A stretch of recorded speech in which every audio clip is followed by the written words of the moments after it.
Welcome, dear listeners. It's a rainy night here at Shadowed Verses, an evening perfect for a haunting tale. Tonight, we step into the claustrophobic world of the Yellow Wallpaper by Charlotte Perkins Gilman, a tale of isolation, obsession, and the unraveling of the mind. Dim the lights and prepare for a journey into psychological horror where reality and madness intertwine. But before we dive deeper, let me ask you, dear listeners, do you think the husband in the story is to blame for her condition? Or was it inevitable? Share your thoughts in the comments below. I'd love to hear your perspective. Now, take a deep breath and get comfortable and let the wallpaper draw you in.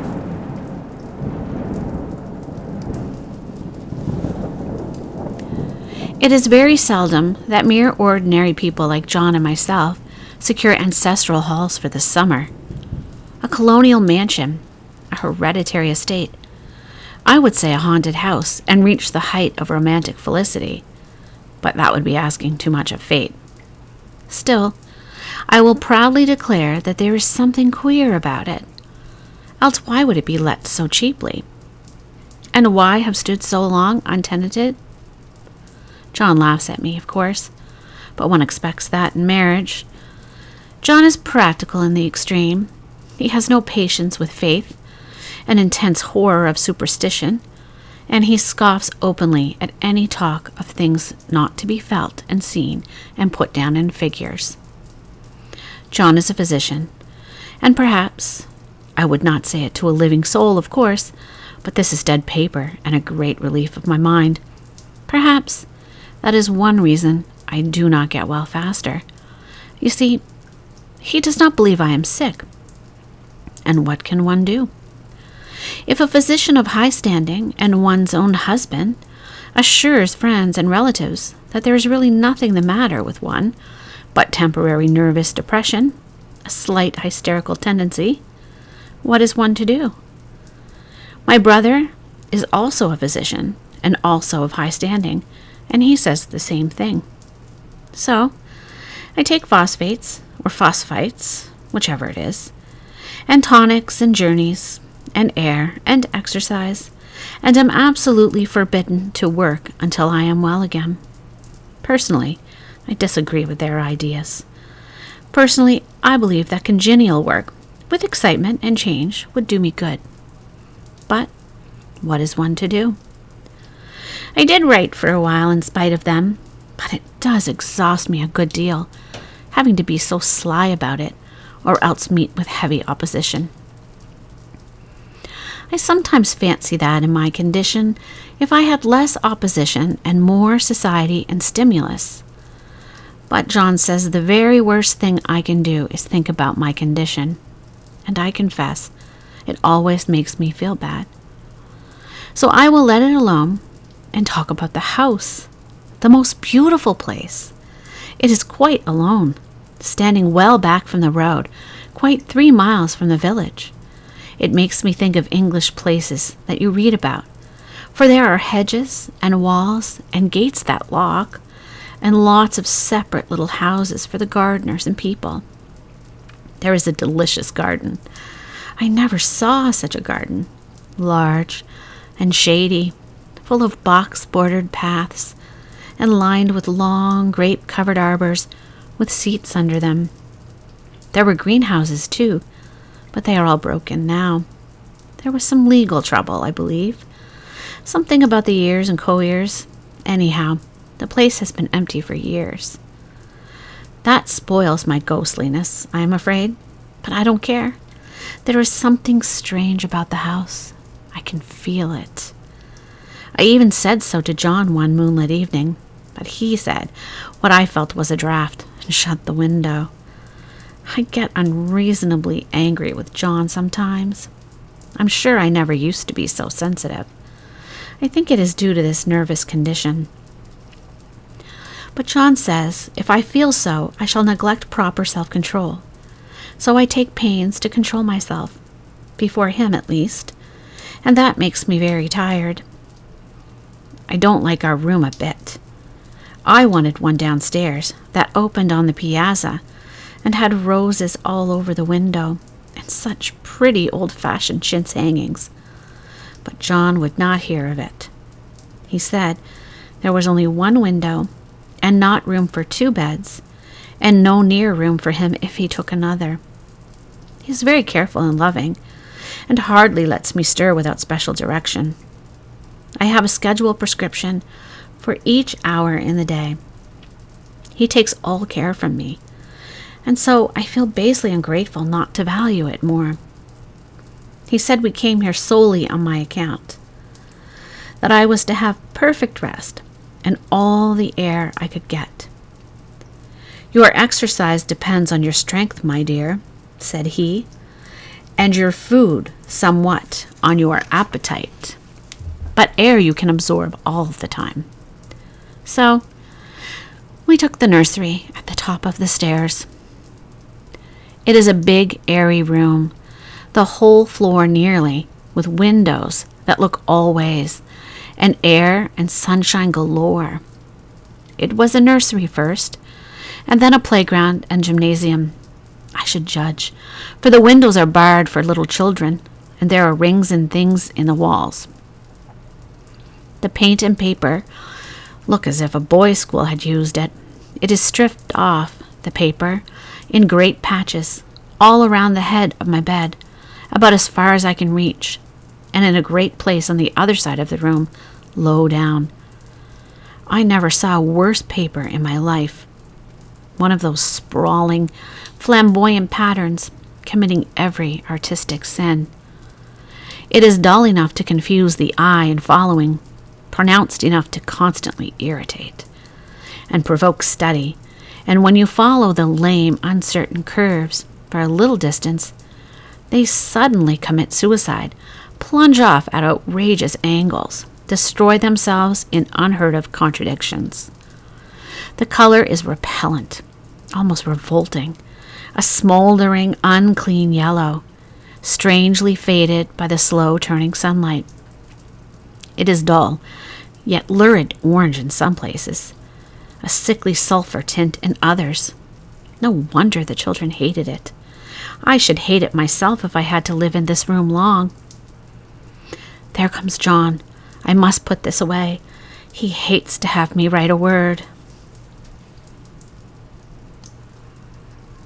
We have been here 2 weeks, and I haven't felt like writing before since that first day. I am sitting by the window now, up in this atrocious nursery, and there is nothing to hinder my writing as much as I please, save lack of strength. John is away all day, and even some nights when his cases are serious.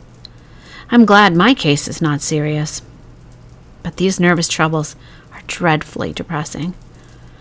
John does not know how much I really suffer. He knows there is no reason to suffer, and that satisfies him. Of course, it is only nervousness. It does weigh on me so, not to do my duty in any way. I meant to be such a help to John, such a real rest and comfort.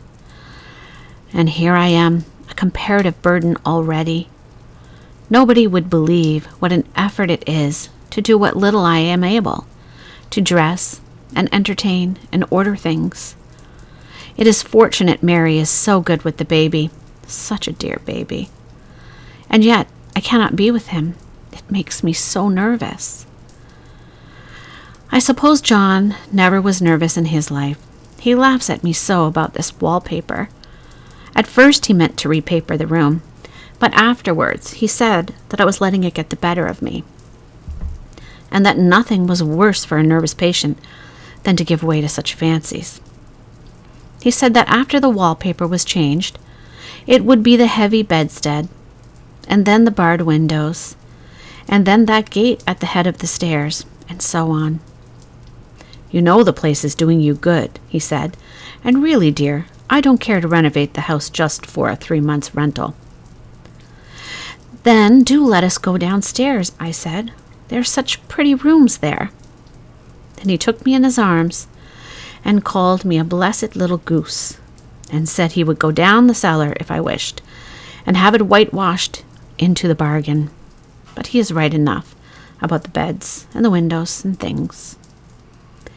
It is airy and comfortable a room as anyone need wish, and of course I would not be so silly as to make him uncomfortable just for a whim.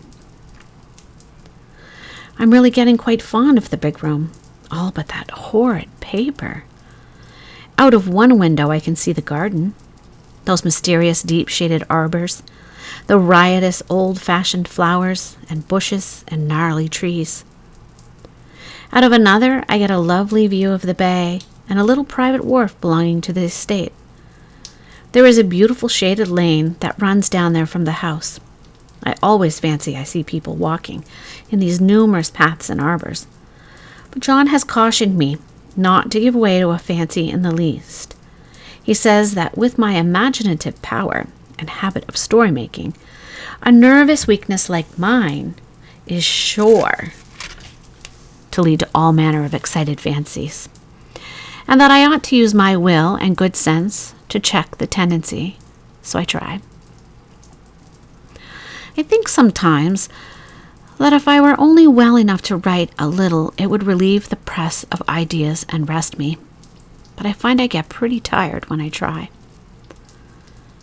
It is so discouraging not to have any advice and companionship about my work. When I get really well, John says we will ask Cousin Henry and Julia down for a long visit. But he says he would as soon put fireworks in my pillowcase as to let me have those stimulating people about now. I wish I could get well faster. But I must not think about that. This paper looks to me as if it knew what a vicious influence it had. There is a recurrent spot where the pattern lolls like a broken neck and two bulbous eyes stare at you upside down. I got positively angry with the impertinence of it and the everlastingness. Up and down and sideways they crawl, and those absurd, unblinking eyes are everywhere. There is one place where two breadths didn't match, and the eyes go all up and down the line, one a little higher than the other. I never saw so much expression in an inanimate thing before, and we all know how much expression they have. I used to lie awake as a child and get more entertainment and terror out of blank walls and plain furniture than most children could find in a toy store. I remember what a kindly wink the knobs of our big old bureau used to have, and there was one chair that always seemed like a strong friend. I used to feel that if any other things looked too fierce, I could always hop into that chair and be safe. The furniture in this room is no worse than inharmonious, however, for we had to bring it all from downstairs. I suppose when this was used as a playroom, they had to take the nursery things out, and no wonder. I never saw such ravages as the children have made here. The wallpaper, as I said before, is torn off in spots, and it sticketh closer than a brother. They must have had perseverance as well as hatred. Then the floor is scratched and gouged and splintered. The plaster itself is dug out here and there, and this great heavy bed, which is all we found in the room, looks as if it had been through wars. But I don't mind it a bit. Only the paper. There comes John's sister. Such a dear girl as she is, and so careful of me. I must not let her find me writing. She is perfect, an enthusiastic housekeeper, and hopes for no better profession. I verily believe she thinks it is the writing which made me sick. But I can write when she is out, and see her a long way off from these windows. There is one that commands the road, a lovely, shaded, winding road, and one that looks over the country. A lovely country, too, full of great elms and velvet meadows. This wallpaper has a kind of sub-pattern in a different shade, a particularly irritating one, for you can only see it in certain lights, and not clearly then. But in the places where it isn't faded, and where the sun is just so, I can see a strange, provoking, formless sort of figure that seems to sulk about behind that silly and conspicuous front design. There's Sister on the stairs. Well, the 4th of July is over. The people are all gone, and I am tired out. John thought it might do me good to see a little company, so we just had Mother and Nellie and the children down for a week. Of course, I didn't do a thing. Jenny sees to everything now, but it tired me all the same. John says if I don't pick up faster, he shall send me to Weir Mitchell in the fall. But I don't want to go there at all. I had a friend who was in his hands once, and she says he is just like John and my brother, only more so. Besides, it is such an undertaking to go so far. I don't feel as if it was worthwhile to turn my hand over for anything, and I'm getting dreadfully fretful and querulous. I cry at nothing, and cry most of the time. Of course, I don't when John is here, or anybody else, but when I am alone. And I am alone a good deal now. John is kept in town very often by serious cases, and Jenny is good, and lets me alone when I want her to. So I walk a little in the garden, or down that lovely lane, sit on the porch under the roses, and lie down up here for a good deal. I'm getting really fond of the room in spite of the wallpaper. Perhaps because of the wallpaper, it dwells on my mind so. I lie here on this great immovable bed. It is nailed down, I believe, and follow the pattern by the hour. It is as good as gymnastics, I assure you. I start, we'll say, at the bottom, down in the corner over there where it has not been touched. And I determine, for the 1000th time, that I will follow that pointless pattern to some sort of conclusion. I know a little of the principles of design, and I know this thing was not arranged on any laws of radiation or alternation or repetition or symmetry or anything else that I've ever heard of. It is repeated, of course, by the breadths, but not otherwise. Looked at it in one way, each breadth stands alone, the bloated curves and flourishes, kind of debased Romanesque, with delirium tremens, go waddling up and down in isolated columns of fatuity. But on the other hand, they connect diagonally, and the sprawling outlines run off in great slanting waves of optic horror, like a lot of wallowing seaweeds in full chase. The whole thing goes horizontally, too. At least it seems so, and I exhaust myself in trying to distinguish the order of its going in that direction. They have used a horizontal breadth for a frieze, and that adds wonderfully to the confusion. There's one end of the room where it is almost intact, and there, when the cross lights fade and the low sun shines directly upon it, I can almost fancy radiation after all. The interminable grotesques seem to form around a common center and rush off in headlong plunges of equal distraction. Makes me tired to follow it. I will take a nap, I guess. I don't know why I should write this. I don't want to. I don't feel able. And I know John would think it absurd. But I must say what I feel and think in some way. It is such a relief. But the effort is getting to be greater than relief. Half the time now, I am awfully lazy and lie down ever so much. John says I mustn't lose my strength and has me take cod liver oil and lots of tonics and things, to say nothing of ale and wine and rare meat. Dear John, he loves me very dearly and hates to have me sick. I tried to have a real earnest, reasonable talk with him the other day, and tell him how I wished he would let me go and make a visit to Cousin Henry and Julia. But he said I wasn't able to go, nor able to stand it after I got there, and I did not make out a very good case for myself, for I was crying before I had finished. It is getting to be a great effort for me to think straight. Just this nervous weakness, I suppose. And dear John gathered me up in his arms and just carried me upstairs and laid me on the bed and sat by me and read to me till he tired my head. He said I was his darling and his comfort and all he had, and that I must take care of myself for his sake and keep well. He says no one but myself can help me out of it, and that I must use my will and self-control, and not to let my silly fancies run away with me. There's one comfort.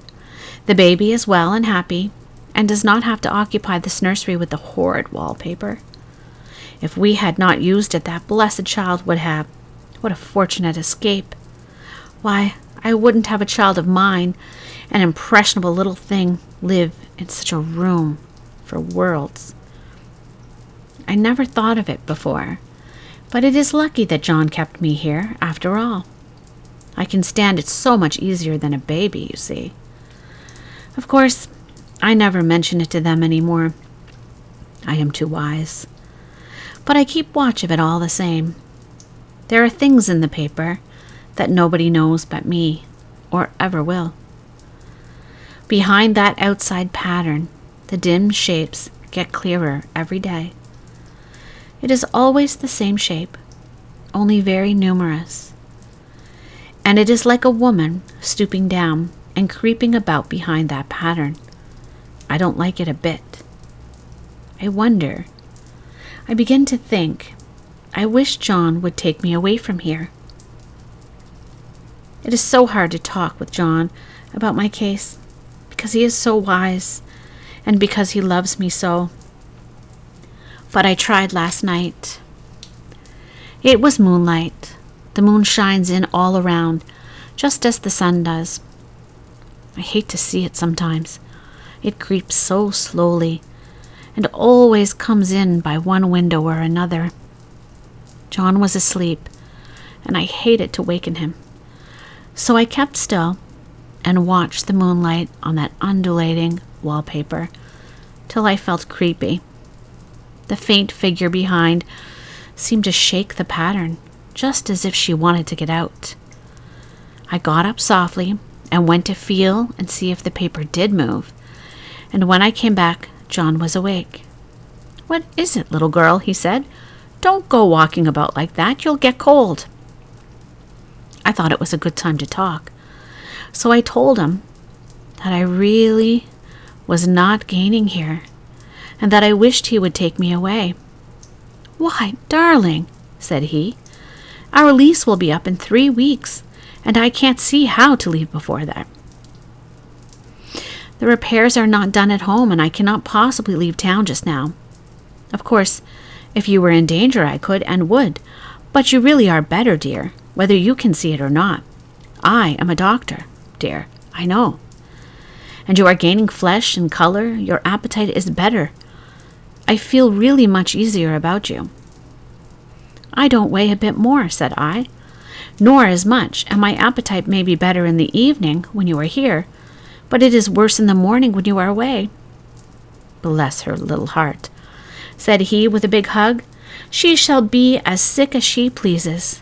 But now, let's improve the shining hours by going to sleep and talk about it in the morning." "And you won't go away?" I asked gloomily. "Why, how can I, dear? It is only 3 weeks more, and then we will take a nice little trip for a few days, while Jenny is getting the house ready. Really, dear, you are better."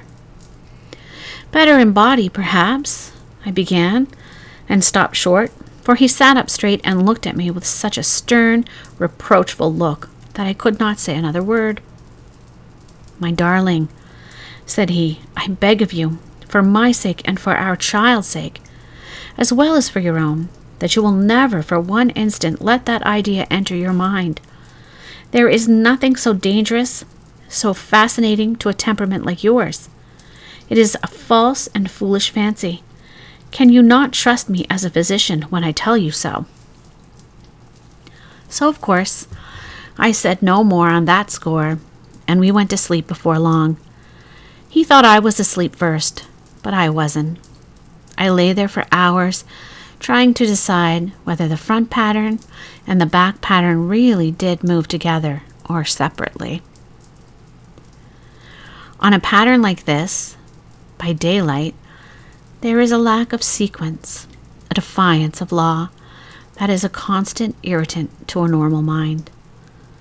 The color is hideous enough and unreliable enough and infuriating enough, but the pattern is torturing. You think you have mastered it, but just as you get well underway in following, it turns a back somersault, and there you are. It slaps you in the face, knocks you down, and tramples upon you. It is like a bad dream. The outside pattern is a florid arabesque, reminding one of a fungus.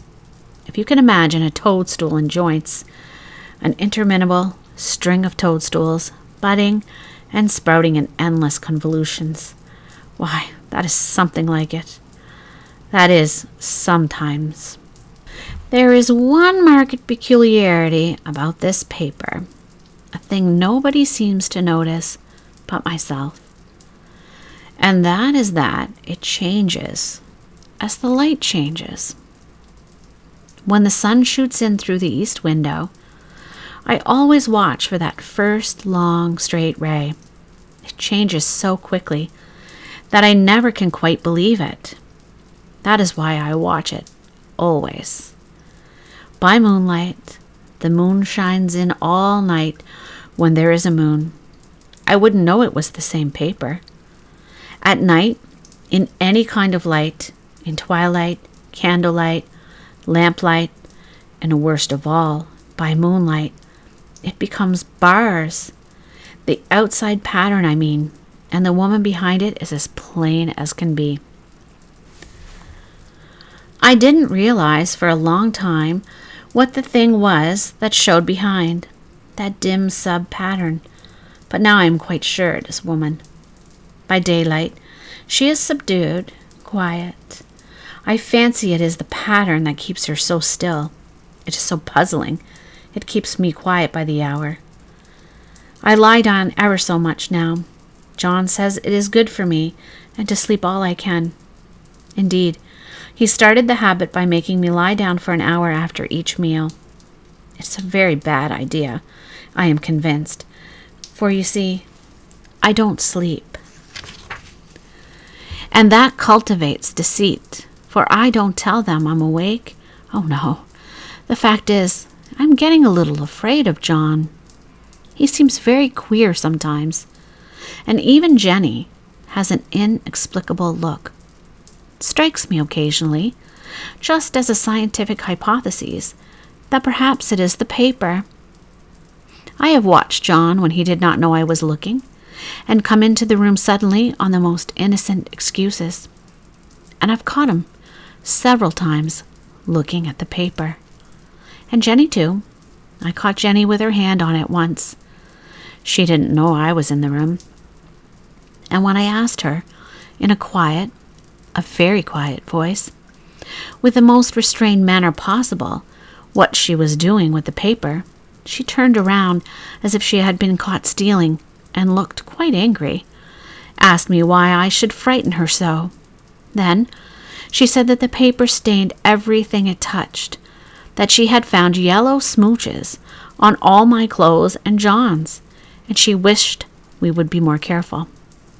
Did that not sound innocent? But I know she was studying that pattern, and I am determined that nobody shall find it out but myself. Life is much more exciting now than it used to be. You see, I have something more to expect, to look forward to watch. I really do eat better and am more quiet than I was. John is so pleased to see me improve. He laughed a little the other day and said I seemed to be flourishing in spite of my wallpaper. I turned it off with a laugh. I had no intention of telling him that it was because of the wallpaper. He would make fun of me. He might even want to take me away. I don't want to leave now until I have found it out. There is a week more, and I think that will be enough. I'm feeling ever so much better. I don't sleep much at night, for it is so interesting to watch developments, but I sleep a good deal in the daytime. In the daytime, it is tiresome and perplexing. There are always new shoots on the fungus and new shades of yellow all over it. I cannot keep count of them, though I have tried conscientiously. It is the strangest yellow, that wallpaper. It makes me think of all the yellow things I ever saw. Not beautiful ones like buttercups, but old, foul, bad yellow things. But there is something else about that paper. The smell. I noticed it the moment we came into the room, but with so much air and sun, it was not bad. Now we have had a week of fog and rain, and whether the windows are open or not, the smell is here. It creeps all over the house. I find it hovering in the dining room, skulking in the parlor, hiding in the hall, lying in wait for me on the stairs. It gets into my hair, even when I go to ride. If I turn my head suddenly, and surprise, there is that smell. Such a peculiar odor, too. I have spent hours in trying to analyze it, to find out what it smelt like. It is not bad at first, and very gentle, but quite the subtlest, most enduring odor I have ever met. In this damp weather, it is awful. I wake up in the night and find it hanging over me. It used to disturb me at first. I thought seriously of burning the house to reach the smell. But now I am used to it. The only smell I can think of that it is like is the color of the paper, a yellow smell.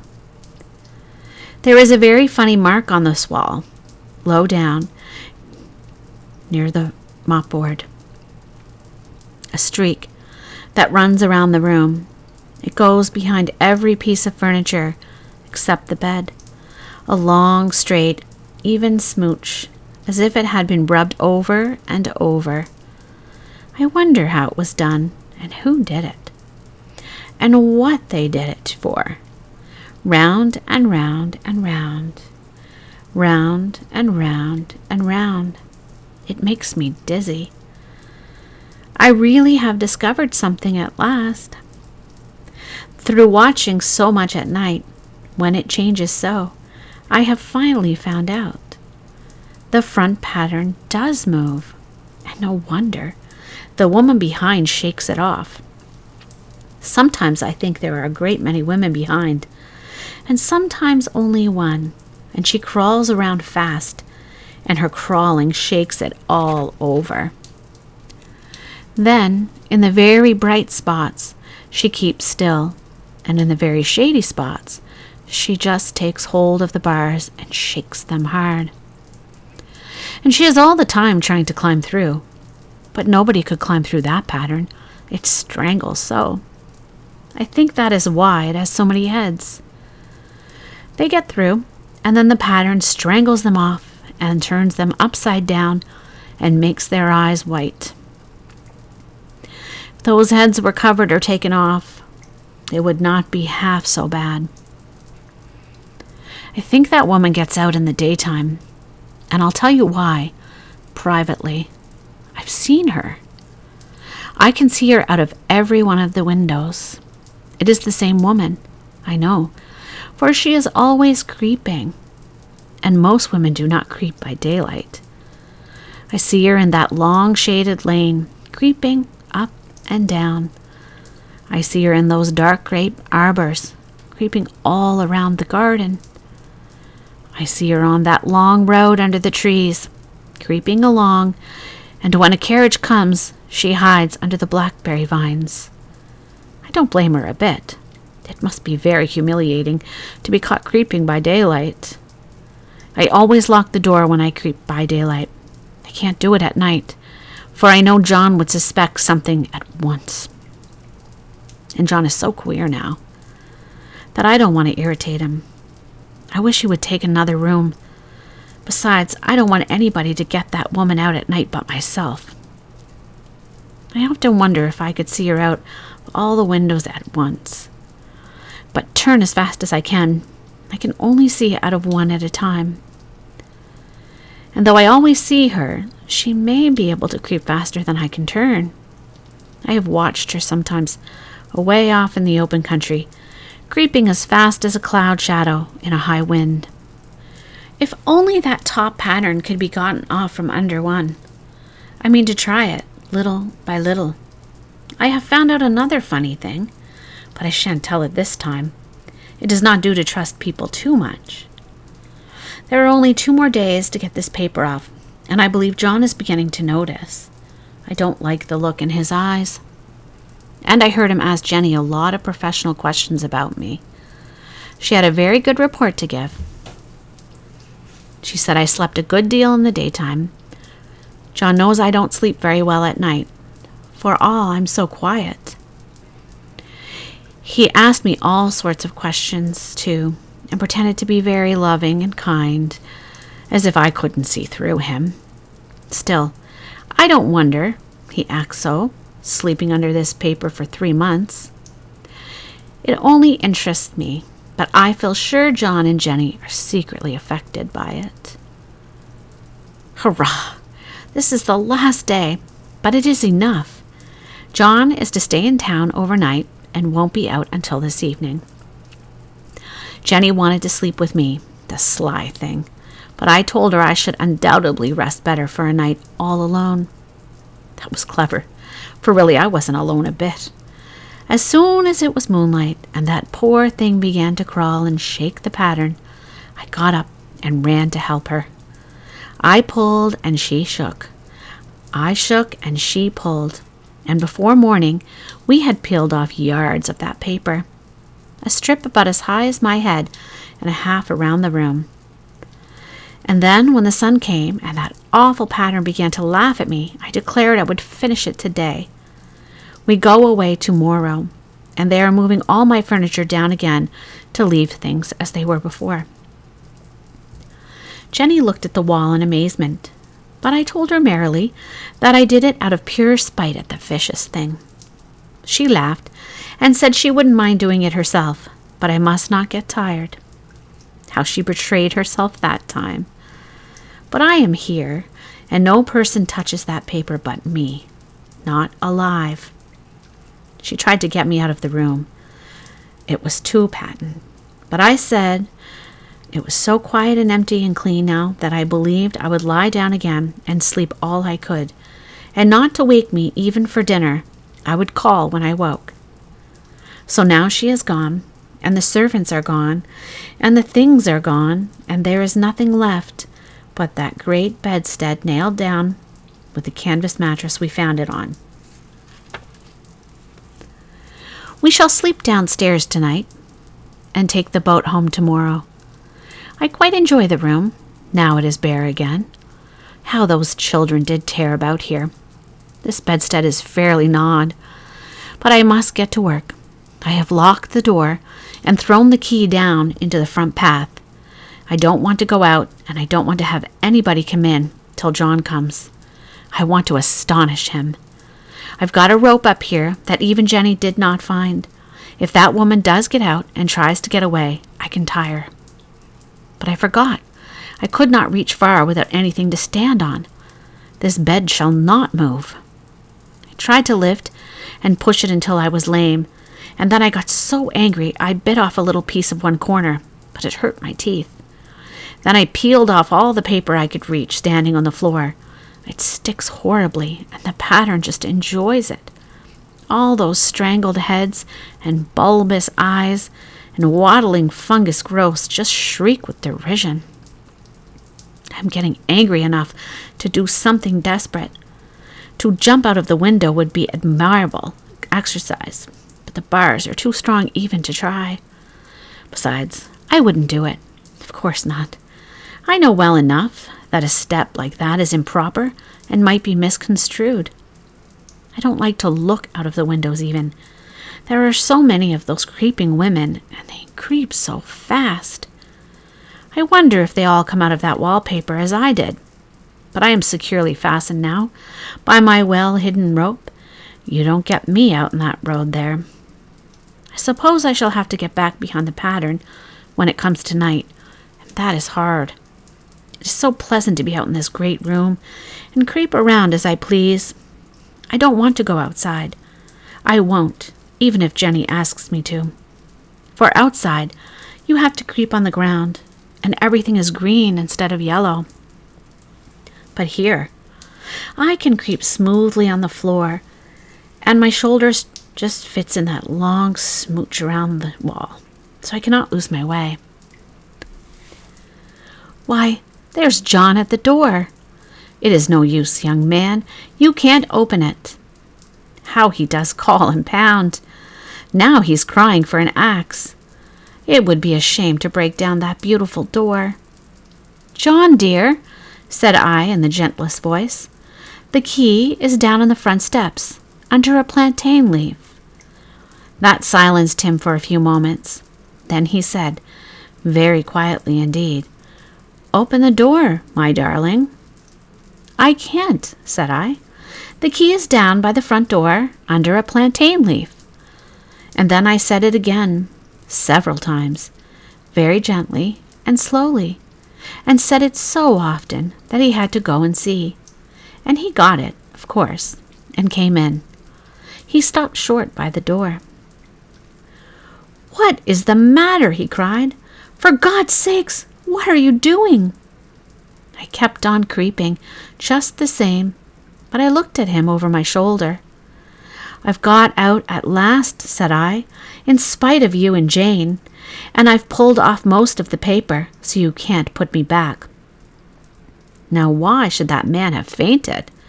But he did, and right across my path by the wall, so that I had to creep over him every time.